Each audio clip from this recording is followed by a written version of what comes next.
ಪ್ರಪಂಚದಲ್ಲಿ biggest motivation ಅಂದರೆ ಏನು ಗೊತ್ತಾ? ಅವಮಾನ ಆಗೋದು. ನಾವು ನಿಮ್ಗೆ ನೋಡಿಬಿಟ್ಟು ಒಬ್ಬ ಮನುಷ್ಯ ಕಮ್ಮಿ ಮಾಡಿ ಮಾತಾಡ್ತಾನೆ, ನಿಮ್ಮ ಬಟ್ಟೆ ನೋಡಿ ಕಮ್ಮಿ ಮಾಡಿ ಮಾತಾಡಿ, ಹತ್ರ ದುಡ್ಡಿಲ್ಲ ಅಂತ ಕಮ್ಮಿ ಮಾಡೋದು, ನಿಮ್ಮ ಬಂದಾಗ ಕಿಸಿಯೋದು, ಇನ್ನೊಂದು ಥರಕ್ಕೆ ವ್ಯಾಲ್ಯೂ ಕಮ್ಮಿ ಮಾಡೋದು ಅಂತ. ಆಗ ನಮ್ಮ ತಲೆಗೆ ಒಂದೇ ನೋಡುತ್ತೆ, ಈಗ ನನ್ನ ಮಗನ ಹೆಂಗನ ಮಾಡಿ ಕತ್ತರಿಸಬೇಕು, ಹೆಂಗನ ಮಾಡಿ ಮುಂದೆ ಬೆಳಿಬೇಕು ಅಂತ ನಮಗೆ ಒಂದು ತಲೆ ಕೊಡುತ್ತೆ. ಅದೇ ಯಾವತ್ತೂ ನೀನು ನೆವರ್ ಗೋ ಅಪ್ ಅಂತ ಹೇಳಿ ನಮಗೆ ಮೋಟಿವೇಟ್ ಮಾಡಿಕೊಂಡು ಚೆನ್ನಾಗಿ ಬೆಳೆದಾಗ ಅವಾಗ ಮರ್ತಾ ಅವ್ನು ಬಂದು ಮಾತು ಯಾರು ಅಂದಿದ್ದಾನೋ ಅವನಂತ ಹೇಳ್ತಾನೆ, ಮಚ್ಚಿ ಎಷ್ಟು ಹೆಂಗಿದ್ದಾನೆ, ಹೆಂಗೋಗಿದೆ, ಎಷ್ಟು ಚೆನ್ನಾಗಿ ಬೆಳೆದಿದ್ದಲ್ಲ ಮಚ್ಚಿ ಅಂತಾನೆ.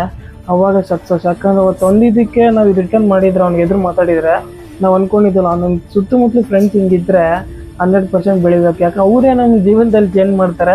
ನಾವು ಅಂದ್ಕೊತೀವಿ ಏನು ಹಿಂಗೆ ಮಾತಾಡ್ತಾರೆ, ನಮ್ಮ ಮನ್ಸಿಗೆ ಬಾಧೆ ಆಗೋ ಥರ ಮಾತಾಡ್ತಾರೆ ಹಂಗೆ ಹಿಂಗೆ ಅಂತೇಳಿ. ನಮ್ಮ ಸುತ್ತಮುತ್ತಲು ಯಾರು ಹಂಗೆ ಅಂತಾರೋ ಅವರಿಂದ ನಾವು ಬೆಳೆದಂಗೆ ಸೀರಿಯಸ್ಲಿ ಅಂಥವ್ರ ಜೀವನದಲ್ಲಿ ಇರ್ಬೇಕು ನಮ್ಮ ಲೈಫಲ್ಲಿ.